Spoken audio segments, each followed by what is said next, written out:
오늘 우리가 나눌 하나님의 말씀은 여호수아 17장 1절부터 13절까지의 말씀입니다. 구약 344쪽입니다. 이 말씀을 드라마 바이블로 낭독하겠습니다. 제17장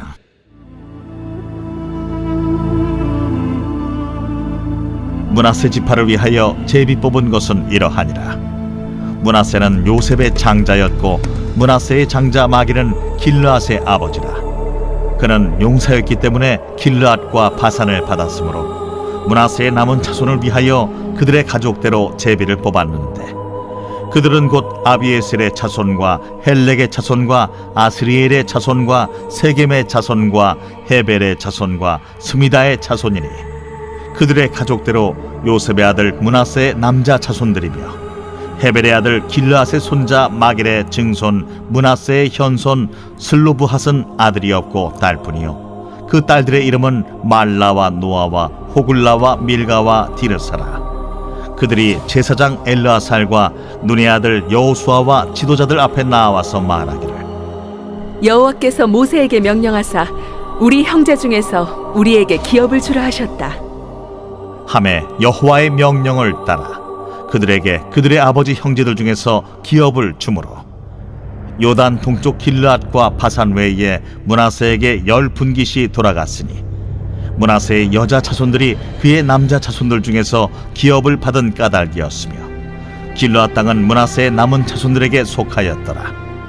므낫세의 경계는 아셀에서부터 세겜 앞 믹무닷까지이며 그 오른쪽으로 가서 엔다프와 주민의 경계에 이르나니, 다프아 땅은 므낫세에게 속하였으되 므낫세 경계에 있는 다프아는 에브라임 자손에게 속하였으며, 또 그 경계가 가나 시내로 내려가서 그 시내 남쪽에 이르나니, 므낫세의 성읍 중에 이 성읍들은 에브라임에게 속하였으며, 므낫세의 경계는 그 시내 북쪽이요 그 끝은 바다이며, 남쪽으로는 에브라임에 속하였고 북쪽으로는 므낫세에 속하였고, 바다가 그 경계가 되었으며, 그들의 땅의 북쪽은 아셀에 이르고 동쪽은 이사갈에 이르렀으며, 이사갈과 아셀에도 므낫세의 소유가 있으니 곧 벳스안과 그 마을들과 이블르암과 그 마을들과 돌의 주민과 그 마을들이요 또 엔돌 주민과 그 마을들과 다낙 주민과 그 마을들과 무기토 주민과 그 마을들 세 언덕 지역이라.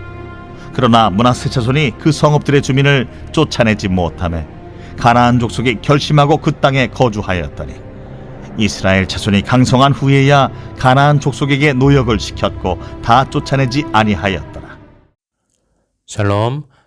오늘도 우리에게 새날을 허락하신 하나님께 감사함으로 시작합니다. 기도하기 전에 먼저 안내 말씀을 드립니다. 지난 주일 예배 때 광고를 드린 것처럼 다음 주 월요일부터는 고난주간 특별 새벽 기도회로 교회에서 모입니다. 시간은 4시 45분에 시작합니다. 이 특별 새벽 기도 시간을 통해 주님과 더 가까워지는 시간 되시기를 바라며 주의 은혜가 더 풍성한 시간이 되시길 예수님의 이름으로 축복합니다. 함께 기도하시고 말씀을 나누겠습니다. 사랑과 은혜가 풍성하신 하나님 아버지, 오늘도 말씀 앞에 선 우리들에게 성령으로 함께하여 주시고 말씀을 통해 깨닫는 지혜를 주사 세상을 분별하며 이 마지막 세대를 믿음으로 넉넉히 이기며 살아가는 우리 모두가 되게 하여 주시옵소서. 감사드리며 예수님의 이름으로 기도드립니다. 아멘. 말씀을 나누겠습니다. 오늘 본문은 어제에 이어 요셉의 장자인 므낫세 지파가 땅을 분배받는 내용이 전개됩니다. 여호수아서의 저자는 땅을 분배받는 내용을 기록하면서 그 순서에 매우 의미를 깊이 새겨 넣었습니다. 어제도 말씀드린 것처럼 이스라엘의 영적 장자인 유다 지파에 대한 땅 분배 내용을 가장 먼저 기록하였고, 다음은 요셉의 아들 중 차남인 에브라임을, 그리고 그 후에 요셉의 장자인 므낫세 지파에 대한 내용을 기록하였습니다. 왜 요셉의 장자, 차자손으로 적지 않고 차자인 에브라임을 먼저, 그리고 장자인 므낫세 지파를 후에 기록했을까요? 이것은 이미 하나님께서 야곱을 통해 정해놓으신 순서입니다. 창세기 48장 13절과 14절을 보면 야곱이 요셉의 두 아들에게 축복하는 장면이 나옵니다. 13절을 보면 요셉이 둘째 아들인 에브라임을 야곱의 왼편으로, 큰 아들인 므낫세를 야곱의 오른쪽으로 데려갑니다. 그러나 야곱은 당시 눈이 어두워 아이들을 잘 보지 못하는 상황에서도 하나님의 뜻을 따라 손을 엇바꾸어 오른손을 에브라임에게, 왼손은 므낫세의 머리에 얹어 축복하였습니다. 이때에는 하나님의 사람 요셉도 그 모습을 보고 기뻐하지 아니하여 아버지 야곱에게 손을 잘못 얹었다 했으나 야곱은 하나님의 뜻이 그러하다는 것을 말해 주었습니다. 야곱의 엇바꾼 손의 축복은 그 자손들에게 그대로 이루어져 후에 에브라임 지파가 므낫세 지파보다 더 강성하여서 북이스라엘의 중심을 이루는 지파가 된 것을 보게 됩니다. 사랑하는 성도 여러분, 하나님의 복은 우리가 이해하지 못하는 가운데에도 이루어집니다. 내 생각에 이 일은 반드시 이렇게 이루어져야 좋다고 생각하지만 하나님의 생각과 계획은 인간이 상상할 수 없는 방법으로 우리에게 복이 되게 하십니다. 비록 지금은 우리의 머리로 이해가 되지 않는다 하여도 이것이 하나님의 뜻임을 확신한다면 끝까지 인내하고 기다리시기 바랍니다. 하나님의 뜻과 계획은 한치의 오차도 없이 이루어지며 그 결과는 우리의 어떤 생각보다도 더 선함을 깨닫게 될 것입니다. 오늘 본문 중에는 앞서 말씀드린 므낫세가 왜 장자이면서도 차자인 에브라임보다 뒤에 기록되었는지와 더불어 슬로브앗의 5명의 딸에 대한 이야기가 나옵니다. 이 말씀은 민수기 27장으로 거슬러 올라갑니다. 모세가 살아있을 당시 이 5딸은 이미 아버지를 여인 상태였습니다.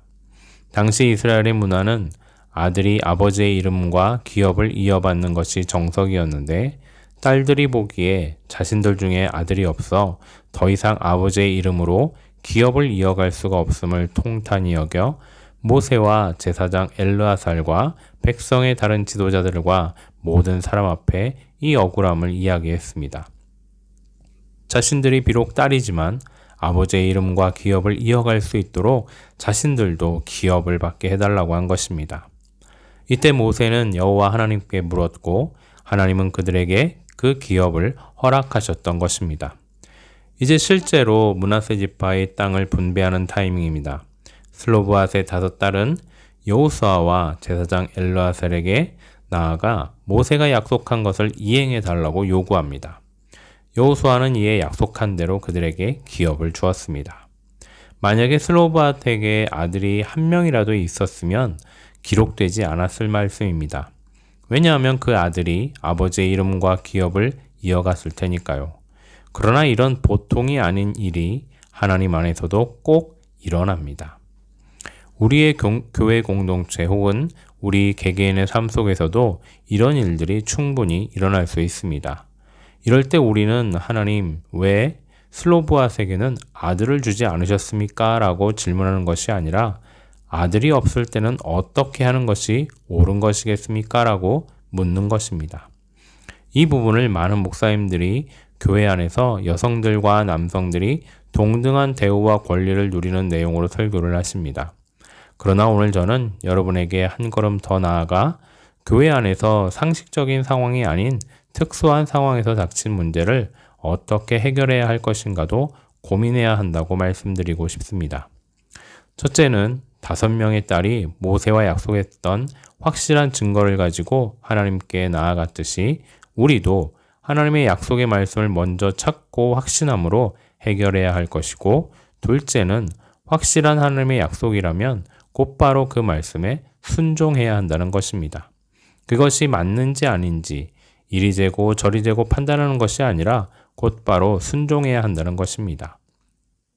오늘 본문의 마지막 메시지는 15장, 16장의 마지막에 나와 있는 말씀과 똑같은 말씀입니다.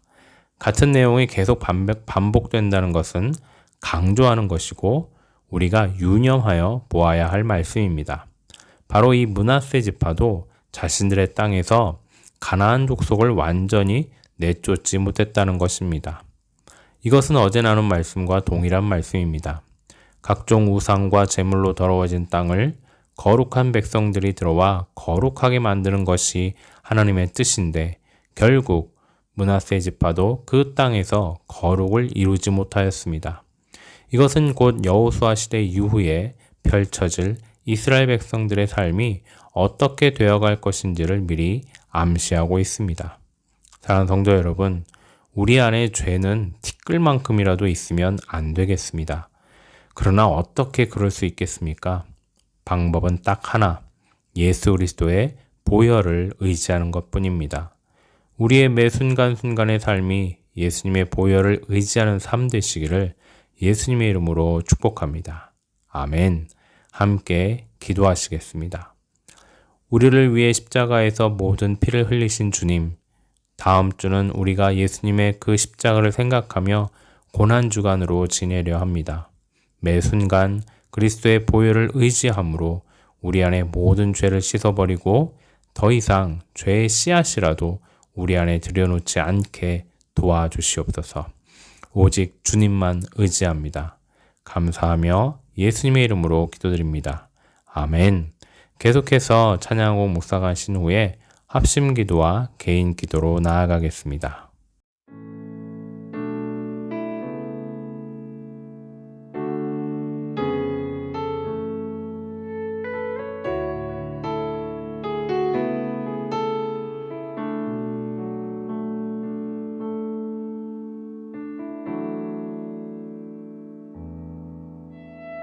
슬픈 마음이 있는 자,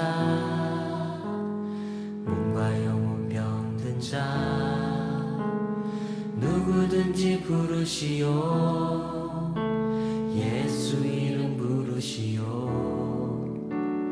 그 이름을 믿는 자, 그 이름을 부르는 자, 그가 어떤 사람이든 그는 구원 얻으리.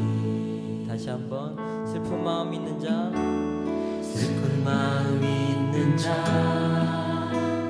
몸과 영혼 병든 자, 누구든지 부르시오.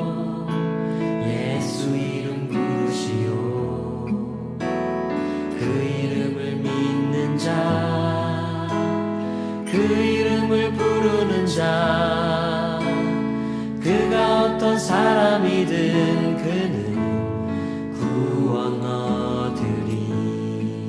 예수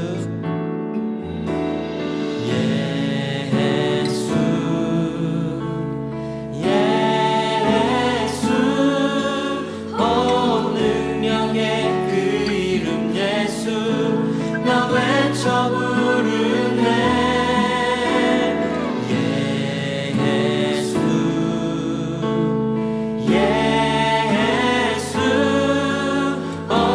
구원의 그 이름 예수 나 외쳐 부르네.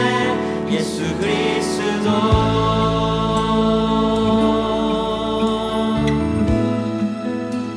슬픈 마음 있는 자 몸과 영혼 병든 자 누구든지 부르시오. 예수 이름 부르시오. 그 이름을 믿는 자 그 이름을 부르는 자 그가 어떤 사람이든